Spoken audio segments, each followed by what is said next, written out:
হয়ে দাঁড়িয়ে আছে।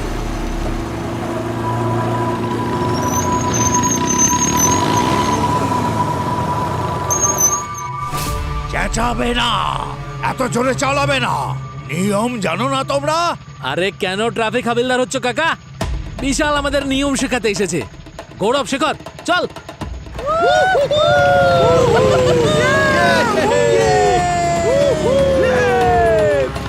নিয়ম আমি নয়, নিয়ম রাক্ষস বাবা শেখায়। তিনি অনুমতি দেন না। ফিরে এসো।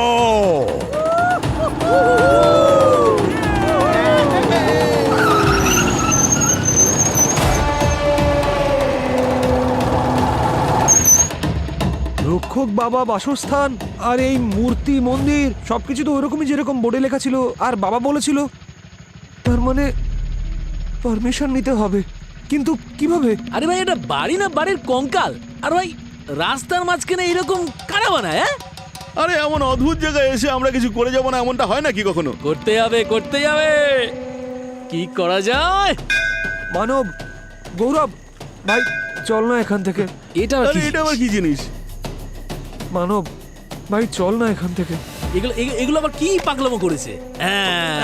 এই দেখ, এটা নিয়ে কি করে? দাঁড়ি। আরে মানব, গৌরব ভাই, চল না এখান থেকে।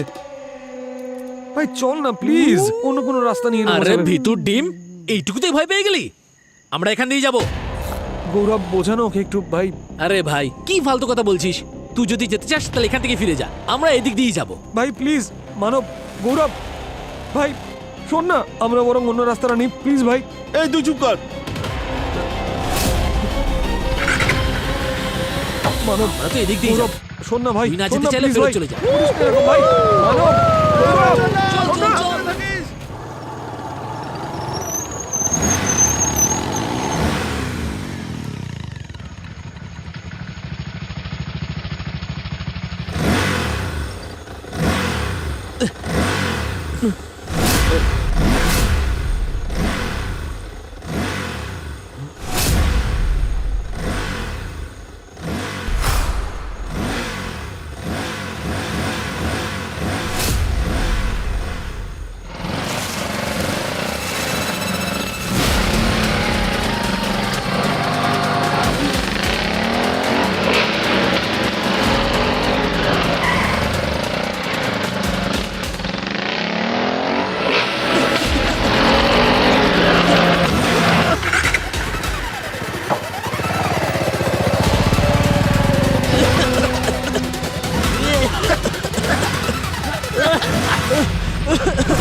মানব, গৌরব,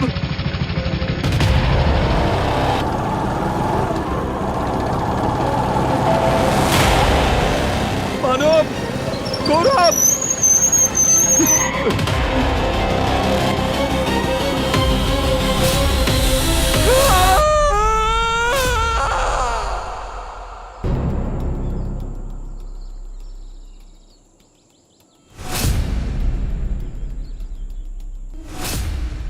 স্যার, এত নির্মমভাবে কে মারতে পারে?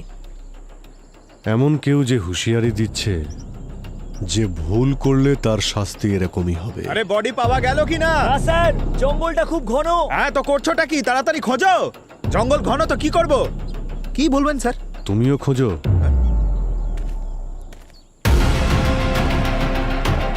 আচ্ছা, আরেকটা ছেলে? স্যার, ওই সেই তৃতীয় জন যার ব্যাপারে আমি আপনাকে বলেছিলাম। ওই দুজনের সঙ্গে ও ছিল, কিন্তু ও বেঁচে গেছিল স্যার। আর পর থানায় এসে ওই আমাদেরকে ইনফরমেশন দেয়। তোমার নামটা যেন কি বললে? শেখর। শেখর, আমি তোমার মনের অবস্থাটা বুঝতে পারছি, কিন্তু তোমার বন্ধুদের খুনিকে ধরার জন্য তোমার সাহায্য লাগবে। কাল রাতে কি হয়েছিল বলো। স্যার, আমরা তিনজন বাইক ট্রিপে বেরিয়েছিলাম, মজা করতে করতে রাস্তা দিয়ে এগোচ্ছিলাম, ঠিক তখনই চেঁচাবে না, এত জোরে চালাবে না, নিয়ম জানো না তোমরা? আমাদের রক্ষক বাবার কথায় বিশ্বাস করা উচিত ছিল। আচ্ছা অফিসার, এই রক্ষক বাবার ঘটনাটা কি? এটা অনেক পুরনো গল্প। পার্নালাল নামে একটা লোক ছিল যে এখানে থাকতো, আর সে নিজের বাড়ি বানাতে চেয়েছিল। একদিন সাংঘাতিক বৃষ্টি হচ্ছিল, ও বাইক নিয়ে বেরোলো আর এখানে অ্যাক্সিডেন্ট হয়ে গেল। স্যার, সেই অ্যাক্সিডেন্টে ওর মাথাটা আলাদা হয়ে গেল। স্যার, তারপরে এই ফ্রেমটিকে যারাই বানানোর চেষ্টা করেছে তারা কেউ বাঁচেনি স্যার, সবাই মরে গেছে। এই রাস্তাটারই রক্ষা করেও, তাই সবাই ওকে রক্ষক বাবা বলে ডাকে। তারপর থেকে যখনই মানুষজন এখান দিয়ে যাওয়া আসা করে, কোনো সমস্যা হলেই এখানে খুব কুয়াশা হয়ে যায়, বাইকের আওয়াজ শোনা যায়, আর যারা এখান দিয়ে ক্রস করে যায় তারা কখনোই ফেরে না স্যার। এর আগেও কেউ মারা গেছে এখানে? গল্পই শুনেছি স্যার, কখনো চোখে দেখিনি স্যার। অভিজিৎ স্যার, হ্যাঁ পঙ্কজ, বডি স্পেলে নাকি? না স্যার, টায়ার মার্ক পেয়েছি। হ্যাঁ, এই দেখুন, 1, 2, 3, 3টে টায়ার মার্ক রয়েছে স্যার। দুটো হয়তো ওই দুটো ছেলের, আর তৃতীয়টা ওই ওই ভুতুরে লোকটার হবে স্যার।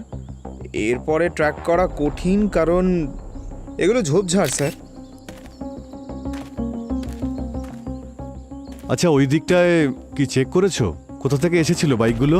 ওখানে তো মাল্টিপল টায়ার মার্ক রয়েছে স্যার, ওখানে তো ইম্পসিবল খোঁজাটা। ধ্যাৎ তেরি। স্যার একটা অদ্ভুত গন্ধ বেরোচ্ছে না? একটা স্মেল তো পাচ্ছি। পেট্রোল ডিজেলের মতো নয়, তবে অন্য কিছু একটার। দাঁড়াও, তোমরা ভেতরে যেতে পারবে না, এটা বাবার নিবাস স্থান, আমরা পুজো করি।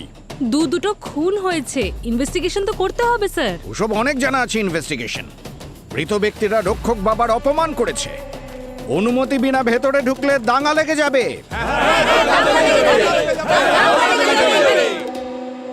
স্যার,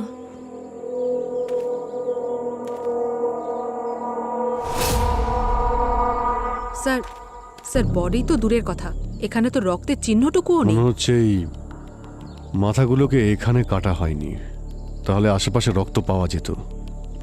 এই খুনগুলো অন্য কোথাও করা হয়েছে। আচ্ছা ইন্সপেক্টর, এই জঙ্গলটা কতটা বড়? স্যার এই জঙ্গলটা 40 একরের মতো হবে। এটা পুরোটা খুঁজতে অবস্থা খারাপ হয়ে যাবে, প্রায় অনেকদিন সময় লেগে যাবে। দুটো ডেড বডি নিয়ে কেউ কতটা ভিতরে যেতে পারে? অনেক কাক উঠছে দেখছি।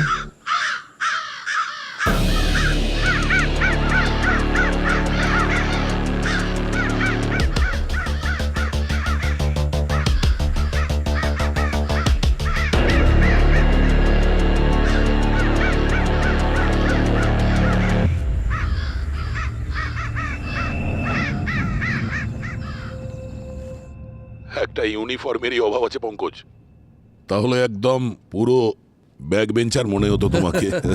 আরে স্যার, আমি তো আপনার আর অভিজিৎ স্যারের মতোই চলছি স্যার। ঠিকই বলেছো, তোমার মতো স্টুডেন্ট থাকলে তো স্কুলই বন্ধ হয়ে যাবে। হ্যাঁ শালুখে, হ্যাঁ আশা করি তোমার স্কুল বন্ধ করতে হবে না। মানে? না মানে কিছু যদি জেনে থাকো তাহলে ঠিক আছে, নইলে নইলে নয়, নইলের কোনো প্রয়োজনই পড়বে না। আরে তাহলে তাড়াতাড়ি বলো না।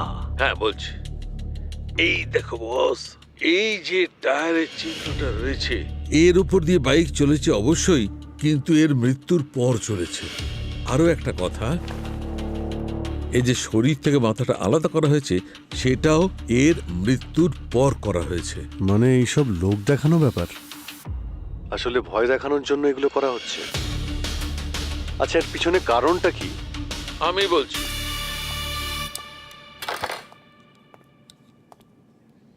এই দেখো অভিজিৎ, এর মৃত্যু হয়েছে র্যাপিড হাইপোক্সিয়ার কারণে।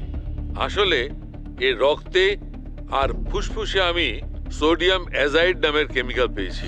সেই কারণে এর রক্তে যে সেলস রয়েছে সেগুলো অক্সিজেন অ্যাবজর্ব করা বন্ধ করে দিয়েছিল, সেই জন্যই কোলাপস করে গেছে আর কিছুক্ষণের মধ্যেই মারা গেছে। অভিজিৎ, তুমি ওই তৃতীয় ছেলেটার ব্যাপারে বলেছিলে, কি যেন নাম ওর, শেখর। ও ওই কুয়াশার ব্যাপারে বলেছিল। ডক্টর সালুখে, যদি কুয়াশার মধ্যে ওই কেমিক্যালটা থাকে তাহলে ওই ওই শেখর ও বেঁচে গেল কি করে? দয়া, কুয়াশার মধ্যে সোডিয়াম অ্যাজাইড আসতেই পারে, কিন্তু এর কেসে তা নয়। তার মানে মানে ওই যে কুয়াশার মধ্যে যে স্মেলটা ছিল, ওটা এক ধরনের অ্যানাস্থেসিয়া। শেখরের মেডিকেল রিপোর্টে ওর স্কিনের ওপর আমি অ্যানাস্থেসিয়ার ট্রেসেস পেয়েছি, আর এই দুজনকে সোডিয়াম অ্যাজাইড ইনজেক্ট করা হয়েছে। শালুখে একটা কথা বলো, এই যে অ্যানাস্থেটিক এজেন্ট যেটা কুয়াশায় ছিল, আচ্ছা এটাতে মাথা তো ঘোরাতে পারে, এমনকি হ্যালুসিনেশনও হতে পারে। আচ্ছা এটা হয়নি তো যে শেখর যে রাইডার ছাড়াই মোটরসাইকেল সে দেখেছে, সেটা ওর হ্যালুসিনেশন? বস, হ্যালুসিনেশন হতেই পারে, ভ্রম হতেই পারে, কিন্তু এমন কোন জিনিস যার দ্বারা খুব আলো হবে কারোর বা কোনো কিছুর শেপ বদলে যাবে, কিন্তু দেখো যে জিনিসটা আসলে নেই সেইটা দেখতে পাবে, এটা ইম্পসিবল। মানে চালক ছাড়া বাইক, সত্যি? আরে আমি বলছি না স্যার, এ তো বাইরের লোকেরা বলছিল। মানে কোনো পুরনো রীতিনীতির আড়ালে এই দুটো খুন করা হয়েছে, কিন্তু ওরা কি লুকোতে চাইছে? আচ্ছা, এটা ওদের পার্সোনাল ব্যাপার নয় তো? রিভেঞ্জ? দুজনের মাথা ওখানে ঝোলানো ছিল, কারণ যে এই দুটো খুন করেছে মাথা দুটোকে ওপরে ঝুলিয়ে এটা প্রমাণ করতে চেয়েছে যে দেখো আমি কিভাবে খুন করি আর কিভাবে প্রতিশোধ নিই। দয়া, একটা কাজ করো, এই দুজন ভিকটিমের পুরো ইতিহাস বের করো, দেখা তো যাক। আর অভিজিৎ, এই রক্ষক বাবার ভালো করে খোঁজ নাও, জানা তো যাক এই রক্ষক বাবা কোথা থেকে এসেছে আর কিভাবে আবির্ভূত হয়েছে। এই রক্ষক বাবার গল্পের কারণে ঠিক কার কার লাভ হয়েছে।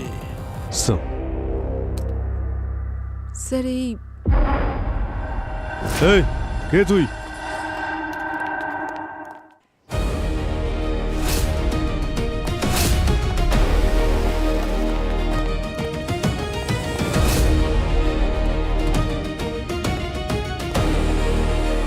আরে ওই লোকটা তো পালিয়ে গেল।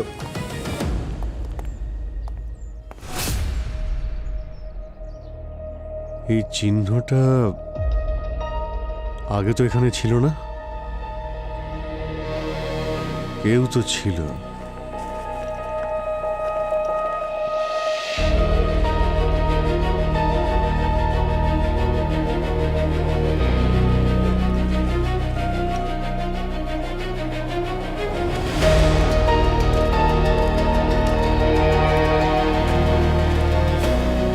প্রত্যেক জায়গায় এই চিহ্নটা রয়েছে।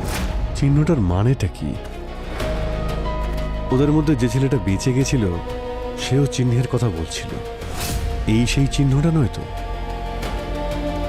আচ্ছা দাদা, এই চিহ্ন... আরে আরে দাদা, হ্যালো,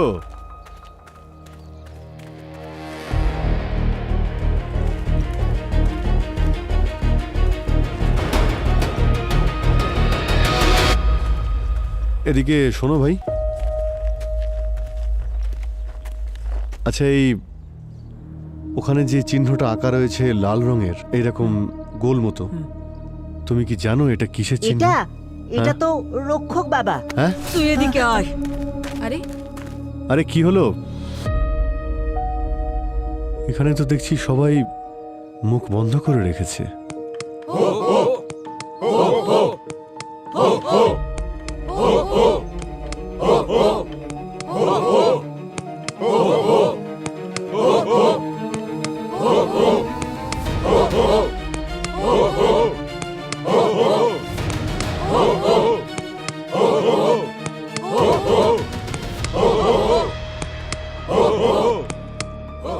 স্যার এটা আবার কি? কোনো অন্ধবিশ্বাস নাকি ভয়? মাস্টেরিয়া বলা হয় একে।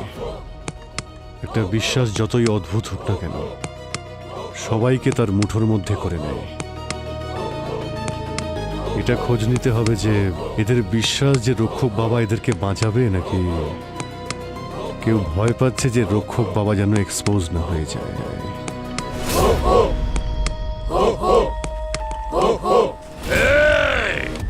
ওখানেই দাঁড়াও।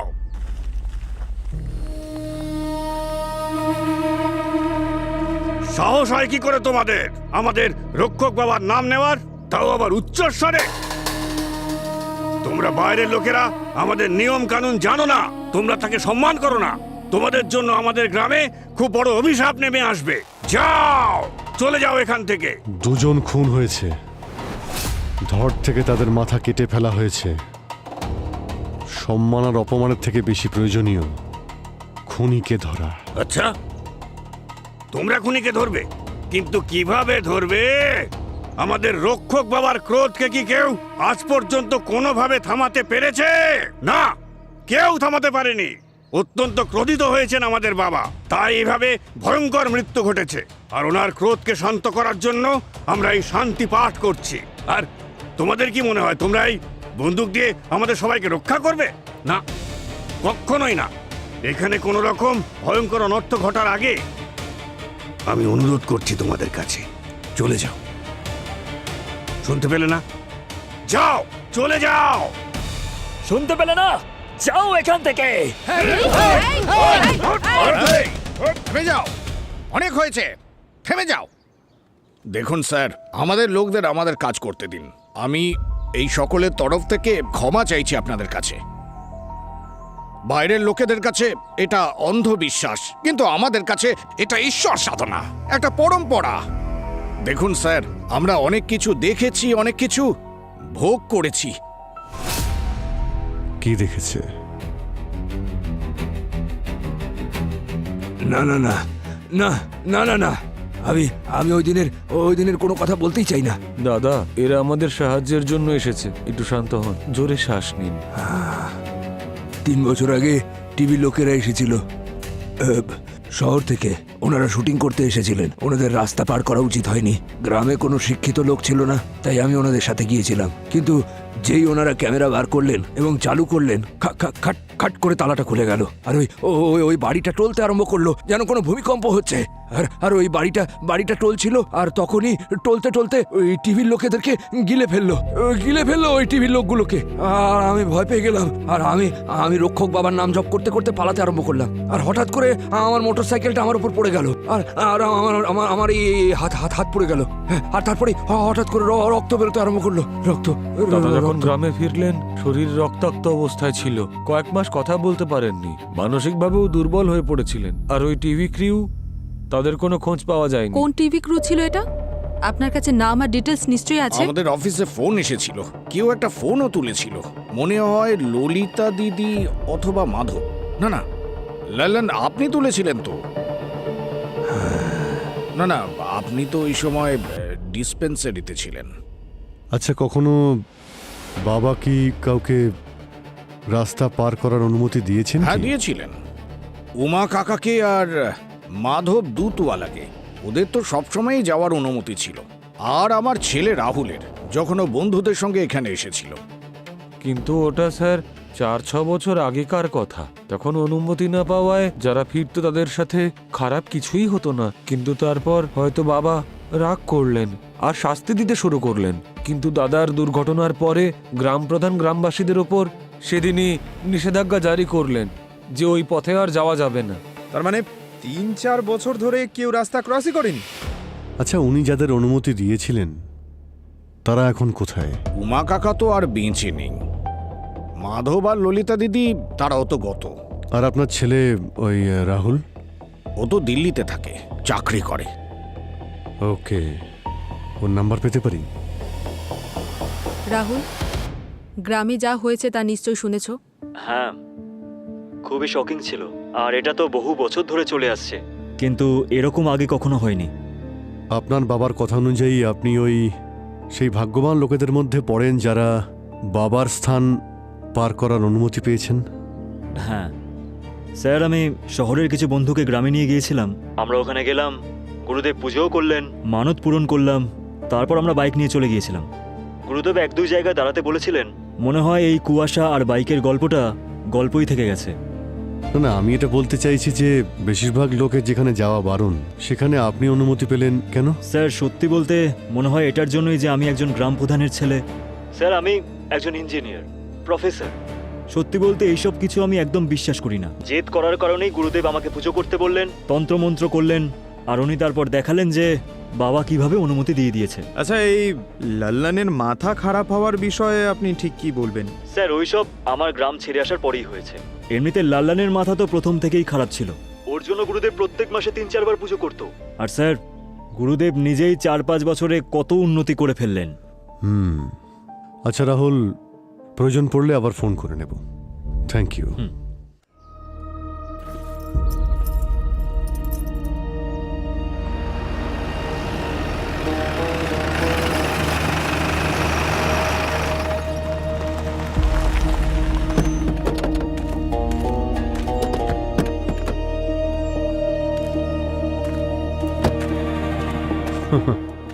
আসুন আসুন গুরুদেব, আসুন। আচ্ছা পঙ্কজ, আমি তো শুনলাম যে গ্রামের প্রধান মশাই লোকেদের এইখান থেকে যাতায়াত করা বারণ করে দিয়েছেন। আরে স্যার, সে তো আমাদের মতো সাধারণ মানুষের জন্য। রক্ষক বাবার গল্প শোনানোর মতন মহান ব্যক্তিদের জন্য নাকি? আরে হ্যাঁ, এই কথাটা তো ঠিক। আমি সব বুঝতে পারছি যে তোমরা দুজনে মিলে কি চক্রান্ত করছো। আসল খুনিকে ধরার বেলায় তোমরা লবডঙ্কা, আর এখন উঠে পড়ে আমার পেছনে লেগেছো তোমরা। মনে রেখো, যদি গ্রামবাসীরা কোনোভাবে জানতে পারে যে তোমরা আমাকে এখানে ঘিরে রেখেছো, তাহলে তাহলে তাহলে কি? হ্যাঁ, আরে আমার মনে হয় যে সবাইকে এখানে ডেকেই নি। আমার দেখতে খুব ইচ্ছে করছে যে যখন সবাই জানতে পারবে যে গুরুদেব তাদের বোকা বানাচ্ছেন, ওনার বাড়িতে কালো টাকা পড়ে রয়েছে, ওনার বাড়িতে প্রপার্টির পেপারস পড়ে রয়েছে, তাহলে ওরা কিভাবে রিয়্যাক্ট করবে। রক্ষক বাবার গল্প থেকে সব থেকে বেশি লাভ তুমিই করছো রাকেশ নন্দন ওরফে গুরুদেব। এতটাই যে তুমি দুবাইতেও বাড়ি কিনে ফেলেছ আর নিজের সন্তানদের ওখানে সেটেল করে দিয়েছো। হ্যাঁ, তারপর শহর থেকে 3টে ছেলে আসে আর তোমার এই মন গড়া গল্পকে চ্যালেঞ্জ করে, আর তোমার মনে হলো যে গ্রামের লোকেদের ভয় কেটে যাওয়ার আগেই ওদের রাস্তা থেকে সরিয়ে দিতে হবে। আসলে কি, এই দেশে মানুষকে যুক্তি তর্ক দিয়ে নয়, ভয় দিয়ে বেঁধে রাখতে হয়। আর সেই ভয় আসে অলৌকিক কোনো ঘটনা থেকে, বুঝলে? আর যে সেই ভয়কে দূর করে ফেলে, সে গ্রামবাসীদের বিশ্বাসের পাত্র হয়ে ওঠে।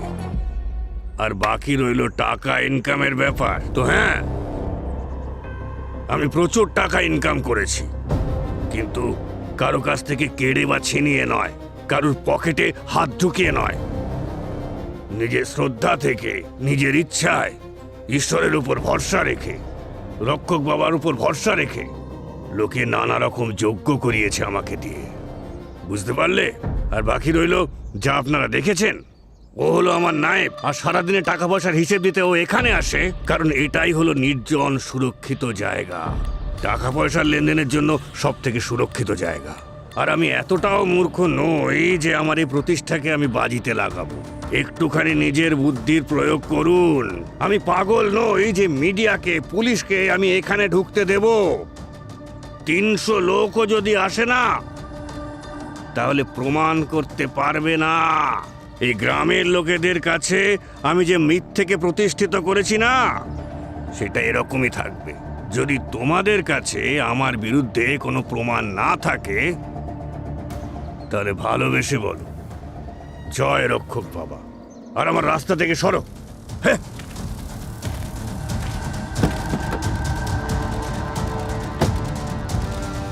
দেখতে গেলে অভিজিৎ, ওই ভণ্ড গুরুদেবের কথায় দম আছে। ঠিকই বলেছ। প্রথমে গল্পে বলছে গুরুদেবের অনুমতি নাও, আর যদি অনুমতি পাও তাহলে এগিয়ে যাও, আর যদি না পাও তাহলে ফিরে যাও। এবারে আসছে দ্বিতীয় গল্প, যদি ফিরে না যাও তাহলে গুরুদেবের প্রকোপে পড়বে, তোমার অনেক বড় ক্ষতি হয়ে যাবে। সাধারণ মানুষই বা কি ভাববে? সে যেই হোক না কেন, যে গল্প বানাচ্ছে না, সে ওই গ্রামকে নিজের কন্ট্রোলে রাখতে চাইছে, আর কিছু না। স্যার, হ্যাঁ দয়া, এই দেখুন স্যার, আমি ওদের পুরো ডিটেলস বের করেছি। তোমরা খুব খারাপ করছো। আমি তোমাদের শাস্তি দেব। আমার ছেলের এই অবস্থা করেছো।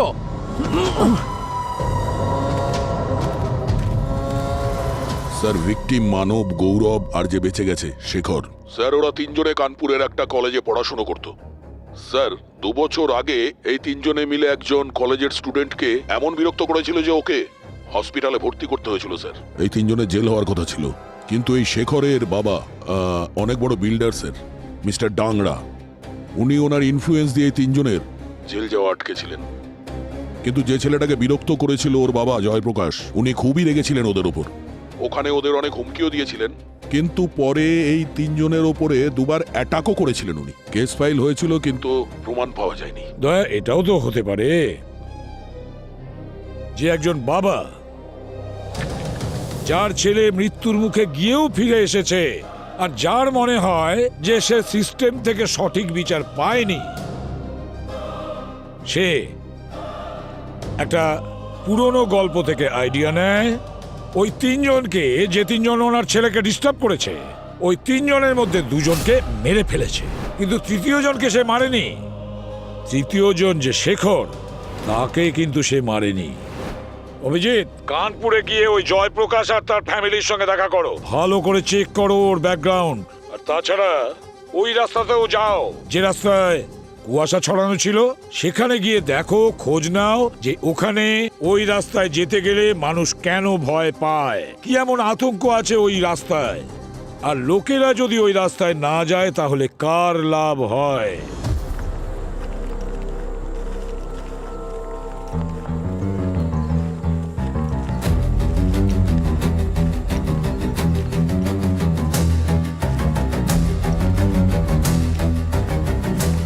এখানে ওই রকমই স্মেল পাচ্ছি যেরকম ওই দিন পাচ্ছিলাম।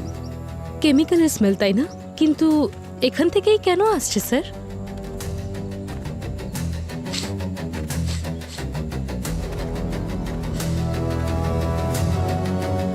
এখানেই কিছু আছে।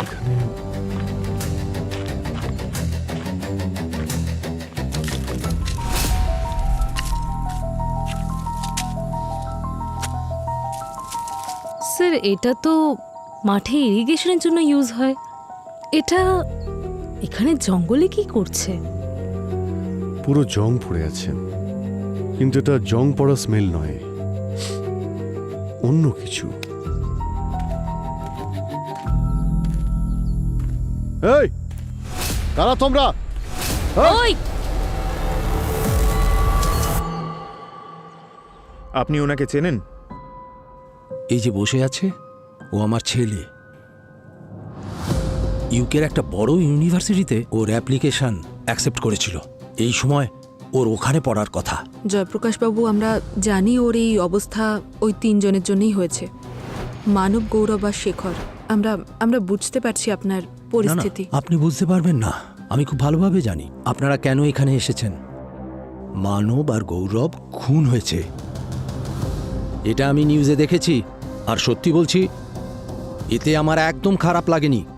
হতে পারে আপনাদের সিস্টেম ওদের শাস্তি দেবে না, তবে নিজের কর্মফল সবাইকে ভোগ করতে হয়। 21শে নভেম্বর রাতে আপনি কোথায় ছিলেন? আমি আমার নিজের বাড়িতে ছিলাম, আমার ছেলের সাথে। এখানে আমার ছেলের খারাপ অবস্থা, আর আপনারা আমাকে সন্দেহ করছেন। সরি। যেদিন ওরা জেল থেকে ছাড়া পেল না, ওটা শেখরের বাবার জন্য। আমি এত রেগে গেছিলাম না, আমার মনে হচ্ছিল যেন নিজের হাতে ওদের মেরে ফেলি।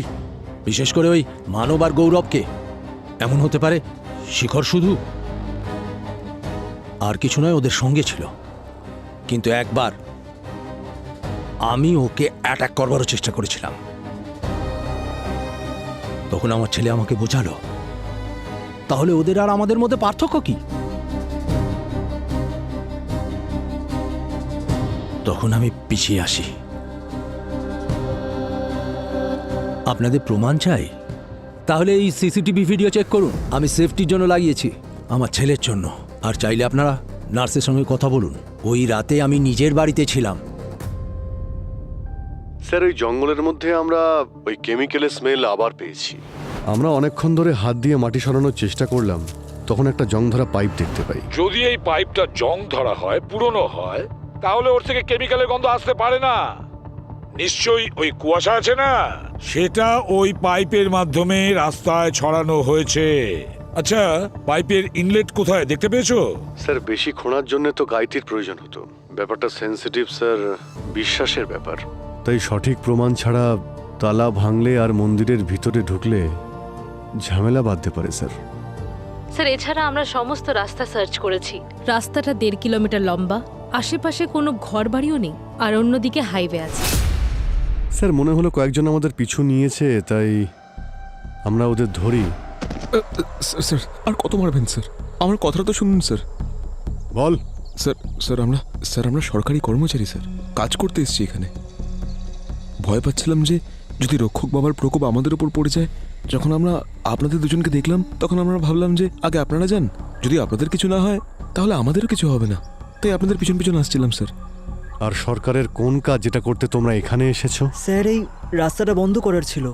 স্যার বললেন যে এখানে বাইপাস করার টেন্ডারটা পাস হয়ে গেছে। ভালোই হয়েছে না স্যার? এরকম অভিশপ্ত রাস্তার হাত থেকে তো বাঁচতে পারবো। হরিশ, রাস্তার কথা বলিস না রক্ষক বাবা। সরকারি লোক এই জন্য ছেড়ে দিচ্ছি। নাম ঠিকানা লিখুন আর এখান থেকে চলে যান। অভিজিৎ, খোঁজ নাও যে ওই বাইপাসের রোড কে কন্ট্রাক্ট নিয়েছে। আর একটা কথা, যদি এই খুন জয়প্রকাশ না করে থাকে তাহলে সেটা আর পার্সোনাল নেই। এই ব্যাপারটা ঘুরে ফিরে সেই জায়গায় যাচ্ছে, ওই রাস্তায়, কুয়াশা ভরা রাস্তায়। অভিজিৎ, খোঁজ নাও, খোঁজ নিয়ে দেখো ওই কুয়াশা ভরা রাস্তা যদি বন্ধ হয়ে যায় তাহলে কার কার লাভ হবে, কার লাভ হতে পারে, খুঁজে তাকে প্রশ্ন করো। ওই রক্ষক বাবার কাছে ঘুরে এসো, নিজেদের স্টাইলে অনুমতি নাও রক্ষক বাবার কাছ থেকে।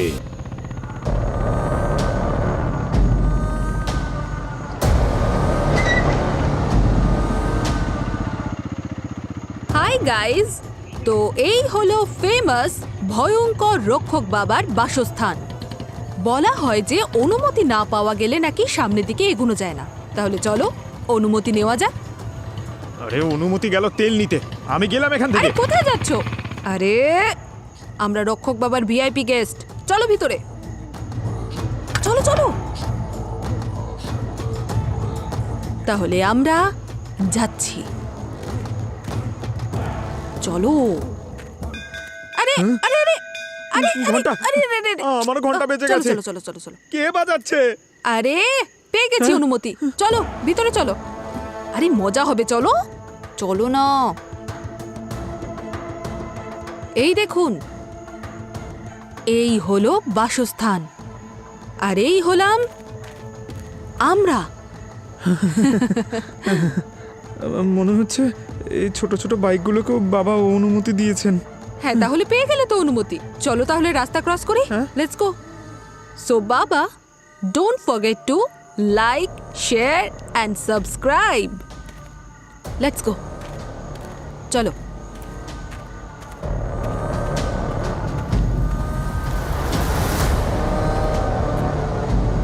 রাস্তা ক্রস করা যাক।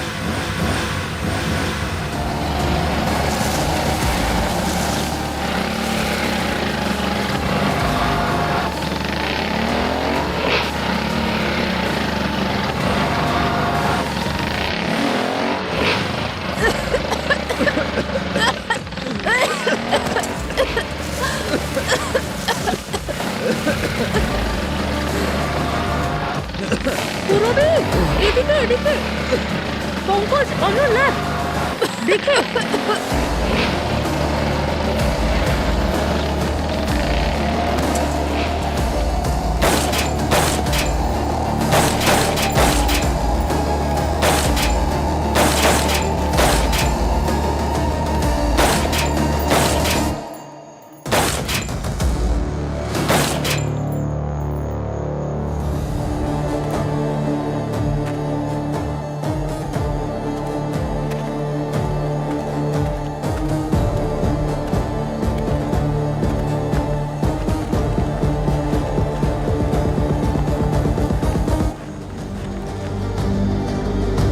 তাহলে এই হলো সেই রাইডার ছাড়া বাইক।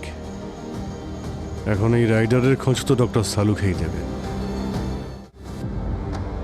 আরে কি ডক্টর সালুখে, রক্ষক বাবার বাইক স্বয়ং আপনাকে দর্শন দিচ্ছে আর আপনি চিল করছেন। এটা বাইক ভাই, রক্ষক বাবা তো নয়। তুমি ওই বাইকটাই কিশোরের মধ্যে আমাকে ফাঁসিয়ে দিয়েছো। আরে ভাই, কঙ্কালের মধ্যে দিয়ে মৃতের সঙ্গে কথা বলি, এই বাইকের সঙ্গে নয়। এই জন্যে আমি এই মিস্টার রাঘব, মেকানিক্যাল রোবোটিক ইঞ্জিনিয়ার, ওনাকে ডেকে এনেছি। এ বলবে, বলো ভাই রাঘব, বলো। স্যার, এটা সেলফ ব্যালেন্সিং বাইক। এর হুইল হার্ভে সার্ভোমিটার লাগানো আছে আর ন্যারো সেন্সারও। এটা মডিফাইড ইসিউ দিয়ে চলে। আর এটার রিমোট সিগন্যাল প্রায় 5 কিলোমিটার অবধি যেতে পারে। এই সিম্বল, এটা রোবোটিক্সের অনেক পুরনো পদ্ধতি। এটাকে ইলেকট্রোলুমিনাইট কোটিং দিয়ে তৈরি করা হয়েছে, যা হেডলাইট থেকে সার্কিটের সঙ্গে যুক্ত। যখনই এর মধ্যে দিয়ে কারেন্ট পাস করে তখন এটা গ্লো করে। ইন শর্ট, অ্যাডভান্স রোবোটিক্সের মাধ্যমে এই বাইক বিনা রাইডারে চলে। আর তাই লোকেরা ভাবে এটা ভুতুড়ে বাইক। কিন্তু প্রফেসর, এটা বলুন যে এই বাইক ঠিক সেই সময় কি করে আসে যখন অন্য কোনো বাইক ওই বাড়ি থেকে 10 মিটার এগিয়ে যায়? Good question. এটা রিমের মধ্যে না একটা সেন্সর লাগানো আছে। ক্রিমিনালরা রাস্তার নিচে প্রেসার সেন্সর লাগিয়েছে। যখনই ওর উপর দিয়ে কোনো কিছু যায়, এটা সিগন্যাল রিসিভ করে আর বাইক অ্যাক্টিভেট হয়ে যায়। মানে এই সিগন্যাল পেলেই কুয়াশার খেলাটা শুরু হয়ে যায়, যা বাড়ির কোনো পাইপ থেকে বের হয়, আর 3-4 মিনিটের মধ্যে বাইক দেখতে পাওয়া যায়। তার মানে হলো এই কুয়াশার ড্রামার মধ্যেই বাইক ওখানে পৌঁছে যাওয়ার সময় পেয়ে যায়। তাহলে এই কথা, পেয়ে গেছি তো আমরা প্রমাণ। তাহলে ঢুকে পড়ো নির্দ্বিধায় ওই বাড়ির ভেতরে, আর খোঁজ নাও ওই ফগ মেশিনের। আর এটাও খোঁজ নাও উইদাউট রাইডার বাইকের অরিজিনাল রাইডার কে। কে সে রাইডার? 1 মিনিট, তুমি কোনো ইঞ্জিনিয়ারের সাথে কথা বলেছিলে না? গ্রাম প্রধানের ছেলে? স্যার, আমি একজন ইঞ্জিনিয়ার, প্রফেসর। সত্যি বলতে এইসব কিছু আমি একদম বিশ্বাস করি না। ওই রাহুলের সঙ্গে কথা বলতে হবে। কিন্তু স্যার, এই রাহুল এসব কেন করবে? আর যদিও দিল্লিতে থাকে তাহলে গ্রামে এইসব কাজ কে সামলাচ্ছে? তাহলে স্যার ওই বাইপাস রোড টেন্ডারের কি হবে? স্যার, অনেকগুলো ব্যাপার আছে এখানে। 1 মিনিট বস, আমার কাছে এমন একটা জিনিস আছে যা তোমাদের এই প্রবলেম সলভ করে দেবে। 1 মিনিট, এই দেখো, এটা জিপসাম রেসিডিউ। বস, এটা আমি এই বাইকের টায়ারের মধ্যে থেকে পেয়েছি। ও জানো, এই জিপসাম এমন জায়গায় পাওয়া যায় যেখানে কনস্ট্রাকশন চলছে, দেওয়ালে রং করবার সময় লাগে। পঙ্কজ, কন্ট্রাক্টরের সঙ্গে কথা বলো, আশেপাশে কোনো কনস্ট্রাকশন সাইট আছে কিনা ভালো করে দেখো। হ্যালো, শুনতে পাচ্ছেন? হ্যাঁ স্যার। আচ্ছা, আমরা যেখানে আছি সেখান থেকে 3-4 মিনিট দূরে অন্তত 2-4 কিলোমিটারের রেডিয়াসে ছোটখাটো কোনো আন্ডার কনস্ট্রাকশন বিল্ডিং রয়েছে? স্যার, এমনিতে তো সব নিউ কনস্ট্রাকশন 10 কিলোমিটারের আগেই আছে, কিন্তু স্যার জঙ্গলের দক্ষিণ দিকে একটা কনস্ট্রাকশন সাইট আছে। সোজা রাস্তায় গেলে অনেকটা দূরে পড়বে, কিন্তু যদি জঙ্গলের মধ্যে দিয়ে আপনি যান তাহলে খুব শর্টকাট হবে, তাড়াতাড়ি পৌঁছে যাবেন। উইডিআর বিল্ডার স্যার। স্যার, 2 দিন আগে যে তাড়াহুড়ো করে বাইপাসের টেন্ডারটা পাস হয়েছিল, ওটা ওরাই পেয়েছে। এর মালিক কে? স্যার, ওর নাম দাংড়া, কানপুরের বিল্ডার স্যার। আচ্ছা, ঠিক আছে, থ্যাংক ইউ।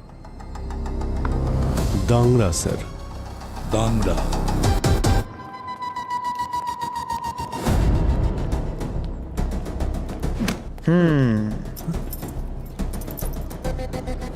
তোমার বাবা কোথায়? বাড়িতে, অফিসে, কোথাও নেই? মানব আর গৌরবকে কে মারতে চেয়েছিল? হ্যাঁ, তুই নাকি বাবা? না স্যার, খুন না, না, আমরা তো শুধু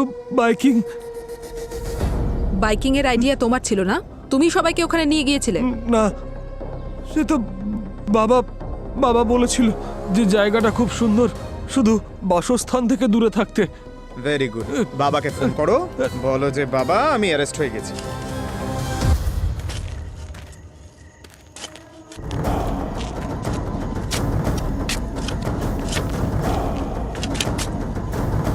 ম্যাডাম, এখানে কিছু পেয়েছি।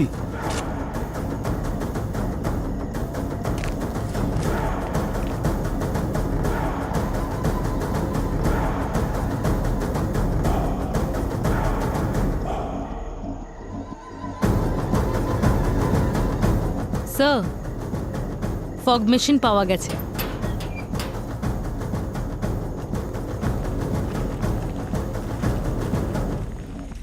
দেখো ওদিকটা, পুরো এরিয়াটা ভালো করে তল্লাশি করো। স্যার, আমি এই দিকটা দেখছি। ঠিক আছে।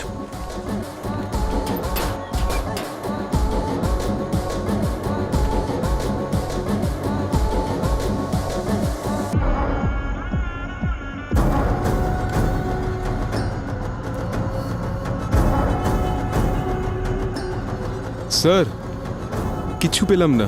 এই দেখো, সার্ভো ব্র্যাকেট, আর এই যে কম্পিউটার আর বাকি জিনিসপত্র, আর এখান থেকে কন্ট্রোল করা হয় রক্ষক বাবার বাইককে।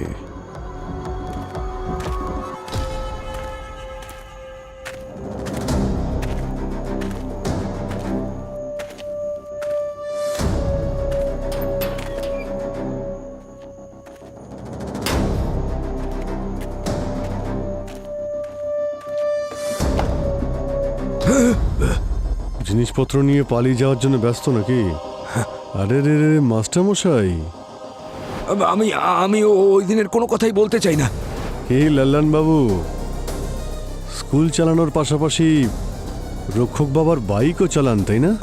আমি তো শুধু সাহায্য করছিলাম স্যার। অনেক অনেক টাকা দিচ্ছিলেন ওনারা। হ্যাঁ তারা স্যার। কোন সাহেব যারা তোমায় টাকা দিচ্ছিল?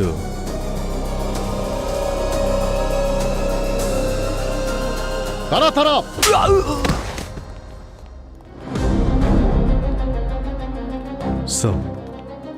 আসুন আসুন, গ্রাম প্রধানের নয়নের মণি, রোবোটিক জিনিয়াস ছেলে রাহুল বাবু, আসুন দেখুন আপনার পার্টনার আপনারই জন্য অপেক্ষা করছে। চলুন আমি বলে দিচ্ছি কি হয়েছিল। দাংরা বাবুর নিজের কোম্পানির জন্য বাইপাস রোডের খুব প্রয়োজন ছিল, কারণ তাতে ওনার কোম্পানির দাম বেড়ে যেত। কিন্তু সরকারের থেকে বাইপাস অ্যাপ্রুভ করানোর জন্য এই রাস্তাটা বন্ধ হওয়া খুব প্রয়োজনীয় ছিল। সেই জন্য তিনি রক্ষক বাবার পুরনো গল্পকে আবার জাগিয়ে তোলেন, আর লোকেদের বিশ্বাস করানোর জন্য রাহুলের সাহায্যে কুয়াশা আর বাইকের ড্রামা করেন। প্ল্যান তো খুব স্মার্ট ছিল।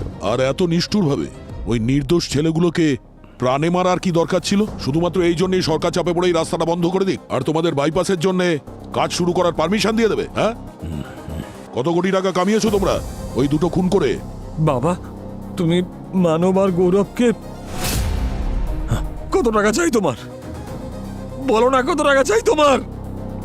তুমি আমার বন্ধুদের মেরে ফেললে। ওরা তোর বন্ধু ছিল না বোকা, কবে বুঝবি? আরে আমি যেটা করেছি সেটা টাকার জন্য নয়, তোর জন্য করেছি, তোর জন্য। আমরা ভুতুরে বাইক দিয়ে লোককে ভয় দেখিয়েছি, যার জন্য অনেক লোক সেই রাস্তায় যাওয়া বন্ধ করে দিয়েছিল স্যার। কিন্তু কিছু লোক এমনও ছিল নিজের ভাগ্য পরীক্ষা করতে চলে আসতো কি আজ আমরা অনুমতি পাবো কি পাবো না, যেন কোনো তামাশা হচ্ছে। তারপর লালানকে টাকা দিই। আগে একটা দুর্ঘটনায় ওর হাত চলে গিয়েছিল, তারপর আমরা ওই হাতটাকে একটা অস্ত্র হিসেবে ব্যবহার করেছি স্যার। টিভি ক্রিউ এর ঘটনাটা চাউর করেছিলাম। তারপর গ্রাম প্রধান গ্রামবাসীদের ওখানে আসতে আটকে দিয়েছিল। আমরা কারুর কিছু করিনি স্যার, কারুর ক্ষতি করিনি স্যার। আর যদি টেন্ডারের কথা বলেন, ওটা তো আজ নয় কাল আমরা পেতামই স্যার। কিন্তু ওই দুটো ছেলে নয় রাক্ষস ছিল স্যার। আর আমি যদি ওদের না মারতাম, ওরা যে কোনো দিন আমার ছেলেকে মেরে ফেলতো। আমার শেখর অন্য ছেলেগুলোর মতো নয় স্যার। ওরা রোজ ওকে নিয়ে মজা করত, মেয়েলি টাইপের, পুরুষত্বহীন, জানি না আরও কি কি বলে ওকে ডাকতো স্যার। আমার মনে হয়েছিল যদি ওদের সাথে থাকে, ঘোরাফেরা করে, তাহলে ওদের মতো কিছু একটা হতে পারে। কিন্তু এটা আমার সব থেকে বড় ভুল ছিল, যার জন্য ওকে জেল পর্যন্ত যেতে হলো। আমি জানতাম যে আমার ছেলে একদিনের জন্য জেলে থাকতে পারবে না, এই জন্য আমি টাকা দিয়ে তিনজনকেই জেল থেকে ছাড়িয়ে আনি। কিন্তু জেল থেকে বেরোনোর পর ওদের ক্ষমতা আরও বেড়ে গিয়েছিল। ওরা ওর ওপরে এমন অত্যাচার বাড়িয়ে দেয় যে আমার ছেলে ডিপ্রেশনে চলে গেছিল।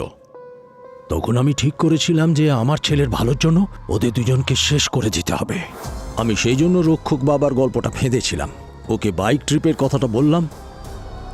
আর লাল্লান যে আগে কম্পাউন্ডার ছিল, ওকে দিয়ে আমি ইঞ্জেকশন আনালাম যাতে ওদের মৃত্যু হয়। আমার সব কিছু তো আগেই শেষ হয়ে গিয়েছিল স্যার।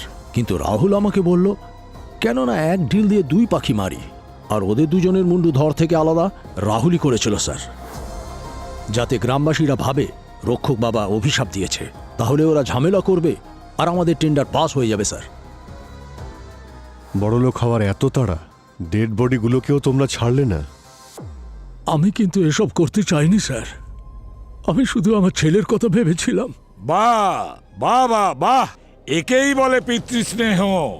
বাহ, যদি ছেলের জন্য এতই চিন্তা করেছিলেন তাহলে ওকে ওদের সম্মুখীন হওয়া শেখাতেন, ওদের এভাবে প্রাণ নিতেন না। আর সঙ্গে আপনার এই পার্টনার রোবোটিক জিনিয়াস রাহুল, ও তো ওদের দুজনের প্রাণ নিয়ে খেলা করেছে। এবার সারা জীবন ধরে আপনার এই স্নেহের ছেলে নিজেকে দোষারোপ করবে যে আমার কারণে দুটো লোকের প্রাণ চলে গেছে, তাদের খুন আমার বাবা করেছে। আর আপনি একাই বসে জেলে অনুতাপে দগ্ধ হতে থাকবেন। এটা আমি কি করেছি আমার নিজের ছেলের সঙ্গে?